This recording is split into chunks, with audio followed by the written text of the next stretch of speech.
I thank God for the opportunity to speak to you directly this afternoon, Saturday afternoon.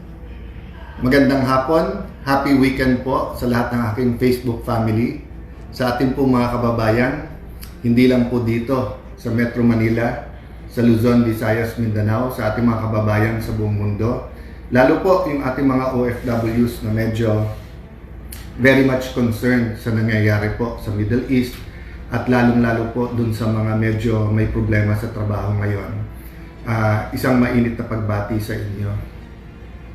I thank God for technology because it's very hard to get to the truth. It's very difficult to communicate directly. But for those who are really interested in knowing what's on the mind of your leaders, dun sa mga taong dapat nananilbihan sa inyo, through social media is one way na dumiretso sa inyo. So, ang biblical principle natin for today is kung anong itatanim, yan ang ating aanihin. Anything you sow, you will reap. Bata pa lang tayo, tinuturo na talaga sa atin, di ba? Na hindi ka pwedeng magtanim ng mangga tapos aanihin mo ay santol. So, let's start with that. But allow me with to pose a provocative question. Allow me lang, huwag muna kayong mag-react. Whose side is God on?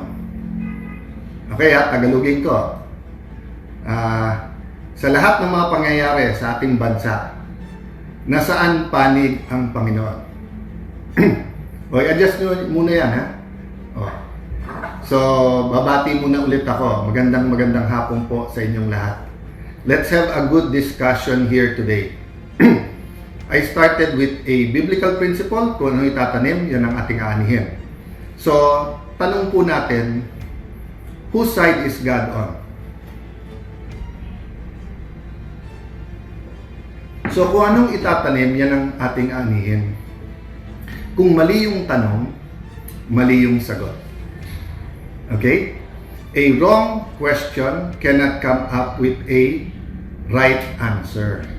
We cannot come up with solutions if we think the problem is something else. Diba? Kaya nga po, halimbawa, addict. Let's say, addict sa alak, alcoholic. Hanggang aminin mo na may problema ka sa alak, hindi mo masosolve yung problema na yon, diba? So, I was much younger. We had a pastor. He was such a great counselor. Grabe yung kanyang wisdom. And like any other religious leader, syempre sinasabi niya, basahin yung Word of God. And I'll address myself to Christians, of course. Sabi, basahin mo yung Bible. Ngayon, syempre, pag binabasa mo yung Bible sa Old Testament, di ba? God is on our side, di ba? We are God's chosen people. We win the battle if God is on our side. So, naging likha sa atin na mag-pray at sabihin, Lord, please be at our side. Lord, whether it's a basketball game, a football game, game of table tennis, whether it's a competition sa school, debate club, whether it's sa korte, parati natin pinag-pray na sana ang Panginoon nasa panig natin. Sabi sa akin po ni Pastor, Alan, baguhin mo yan. Dapat ang prayer, Lord, may I always be on your side. Okay, binaliktad Tayo dapat ang nasa side ni Lord. Bakit po? Because it is possible you are on the wrong side. No one's perfect. So let's say if you're dealing with 10 issues now, 3 economic issues, 3 political issues, 2 social issues, whatever, no? Do you think you will be 100% on the right side? Only if you are on God's side are you sure you will be at the right side. That's why, as Christians, again, let me address myself to Christians. Of course, kung ano man religion nyo, welcome lahat sa discussion natin. Sa mga kapatid natin Muslim, Assalamualaikum. Si Propeta Jeremiah, kinikilala ng Hudyo, ng Kristiyano at ng Muslim. Sabi nga, di ba, na for I know the plans I have for you. Plans to prosper you and not to harm you. Plans to give you hope and a future. So ano sabi? Plans ni Lord. hindi plans natin. So kung plan ko sana maging doktor, researcher, at ang aking ambisyon ma-discover yung cure sa cancer, for example, dahil let's say may malapit sa akin na cancer ang naging dahilan kung ba't siya nakuha sa mundong ito. Pero kung ang plano ni Lord ay maging abogado ko, mas alam ni Lord yung plano. So kahit anong pray ko, Lord, I hope you're on my side na pumasa ako ng biology and then medical school, di ba? So guys, that's the first lesson I want to emphasize today. We should all pray that we be on God's side, hindi that God be on our side. I'll give you a very controversial example. Controversial not because it's an example, but because there's two sides to the coin. For example, with the controversy sa Senate, may humirit na bakit Senator Pia, kinamusta mo ba yung magulang ng biktima ng extrajudicial killing? And then may nagtatanong sa akin, how can I talk about the right to life in the United Nations when I was Secretary of Foreign Affairs? Because there are two views. One view is that drug addiction, ang pagkalat ng narcotics o bawal ng gamot, led to rape of 2, 3, 4 years old, led to families having a crisis dahil sariling anak ninanakawan ang nanay o tatay. It led to murder, it led to massacres. I'm talking about shabu. May mga ibang drugs that less ang tama sa utak, at may mga drugs that does not lead to excuse me, does not lead to violent tendencies, no? But I'm talking about shabu, no? So, ang campaign against drugs is a human rights campaign, is a pro-life campaign. Dahil pumapatay ang drugs. At kung titignan niyo yung statistics, grabe talaga, no? Hindi ordinaryong kabastusan, acts of lasciviousness, hindi ordinaryong suntukan or mga physical harm. We're talking about the worst kind of murder, the worst kind of rape, the worst kind of stealing, cheating, lying, etc. No? It really destroys families and communities. So, for many of those who were on the side of declaring war on drugs, it was not about extrajudicial killing because we do not excuse that. Because ang sinasabi nga natin, you have to do it the right way. The other side of the coin naman is yung nagsasabing it was a front at maraming pinatay na inosente o kaya pag-addict imbis na ipagamot or instead of dalhin sa rehab, pinapatay. On the side lang kaya nga po trumiple yung dami na nasa jails kasi hindi po pinapatay, dinadala sa jail. Kaya nga po dumami ang ating mga rehab center at lumaki ang budget sa rehab, not only during Duterte's time but also during Aquino's time and Duterte and now Marcos, yung rehab, lumalaki yan. But yung paglobo sa jail, yun ang example. So what do I mean by that? So pag sinabi mong right to life, everyone will claim that God is on their side. So kung nandun ka sa drug war, sasabihin mo, God is on our side kasi ayaw ni Lord ng drugs. Kung nandun ka naman sa side na extrajudicial killing yan, of course, God will be for the right of life, di ba? Ngayon, ang question kasi, was it a policy na magkaroon ng extrajudicial killing or not, di ba? So I won't go into the merits or demerits of those arguments. I just want to point out to you how come napaka-emotional, napaka-importante yung debate when we talk about God and then we say, is He on our side? So, let me just first establish, we have to be on His side.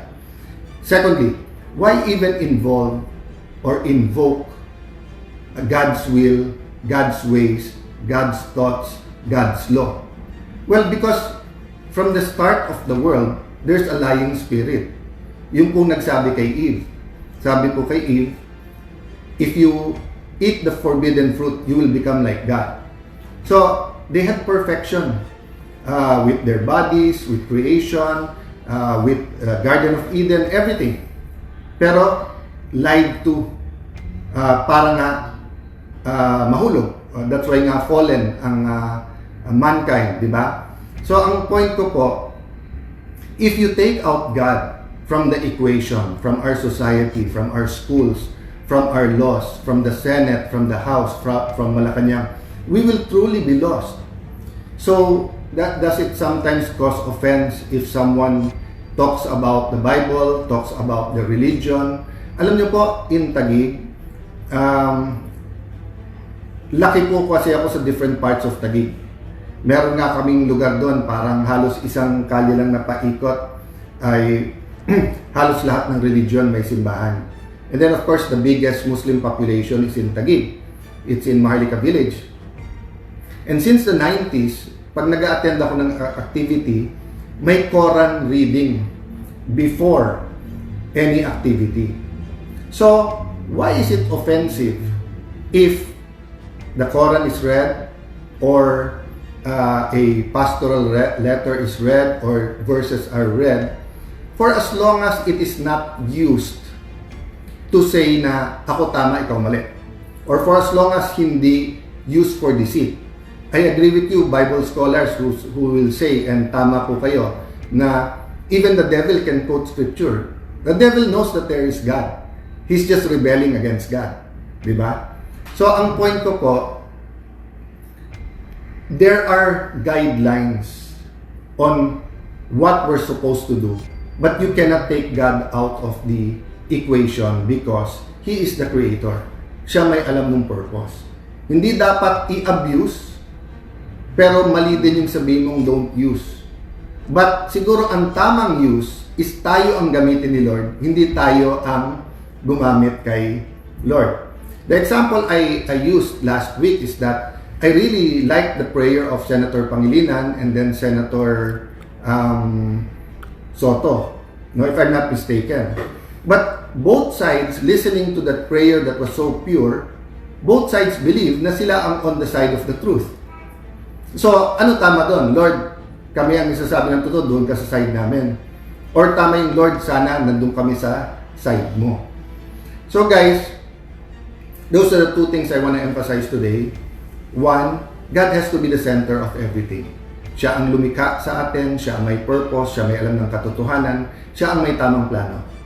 Number two, us being on God's side, not God being on our side. Number three, communication, next generation. You know, God works in generations. So, katulad ng kahit sino na gusto ng pagbabago ngayon, the younger you are, the more idealistic but also the more active.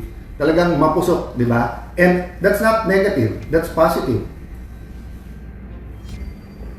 It's good that young people are active, are analyzing, are asking questions. It's good that some parents are having a hard time. It's not good that they're having a hard time, but it's good that their children are asking questions. Having said that, it's been proven again and again and again that the noisier ones in Facebook, in SOCMED, in Instagram, on TikTok, doesn't mean they're the correct one. Ang pinakamaingay sa Garden of Eden, yung serpent eh. Siya yung salita ng salita na kainin mo yan, Eve, but it turned out na mali. So I'm also not saying that the majority cannot organically express their sentiments. No? What I'm saying is that kailangan may sukatan. Diba? So for us Christians, ang sukatan, salita ng Diyos. So it's important to communicate, to discuss, and I want to inject something here. Love your enemy. Kung maka-Diyos talaga tayo, sabi po sa Bible, love your enemy. Hindi sinabing listen lang to your enemy, hindi sinabing respect your enemy, hindi sinabing forgive your enemy. Ang sinabi, love your enemy. So if you like someone, you're praying for them, that's good. But if you hate someone, pray for them. You know, when you pray for someone you hate, you're actually helping yourself. Kasi ang heart, parang matter yan. Diba? Ang matter, it's something that occupies space. Diba? So, ang heart mo, napupuno din yan. So, kung puno ng heart ng hate yan, inaagawan yung space for love. So, siguro the past 2 days, ang aking po talagang happiness is to be with my pamangkins. Sila na po yung mga anak namin so far, no? And bigla akong tinanong, so nagche-chess kami nung isang pamangkin ko, and then others like sports, football, basketball, yung isa mahilig mag-coding, yung isa po napakalapit sa Diyos and he really likes to talk about the Bible and God. So yung isa po, tinanong niya ako na, Papi ang tawag nila sa akin. So sabi, Papi, what's happening? Usually naman yun ang expression niya, parang what's happening, saan tayo punta today, what's happening, dito lang ba tayo sa bahay, or papasyal. But sabi ko, what do you mean? Kasi it was late at night. Ang sabi niya, what's happening sa Senate? I won't tell you na how I answered, but I was not that happy of the way, I really knew I couldn't just tell him, you'll understand when you're older. I also knew that I cannot give him a 1-hour explanation of all political issues. What's the ICC? What's protective custody? What's an attack? Why 13? Etc. No? So having said that, I figured out a way, and I praise God for the opportunity. So if you have young children, and you want them to have a neutral explanation of what we're going through as a nation, I thought of a way, I received this way of explaining through Pokemon. Okay, what do I mean? So if I can do it all over again, and my pamangkin says, what's happening? I'll start with Mega Dream. Okay, so everyone has dreams. And we're taught in this world to think big, dream big. Lalo sa Taguig, yun ang ano namin, may kanta pa na Think Big, Dream Big. So itong series na to, Mega Dream. So let me start with this, no? Everyone has a dream. And I really believe that God plants a dream in us. But of course, the devil also plants wrong dreams in us. So how do you achieve your dream? Order. But part of our dream is to have perfect order. Perfect order was experienced in Eden during creation. But with the fallen man, ang dami na nangyari afterwards, whether you talk about Cain and Abel, whether you talk about Noah's Ark, whether you look around at all the evil, the corruption, the disrespect of children to their parents, the covetousness, diba, yung adultery, lahat na pag-usapan mo, walang perfect order.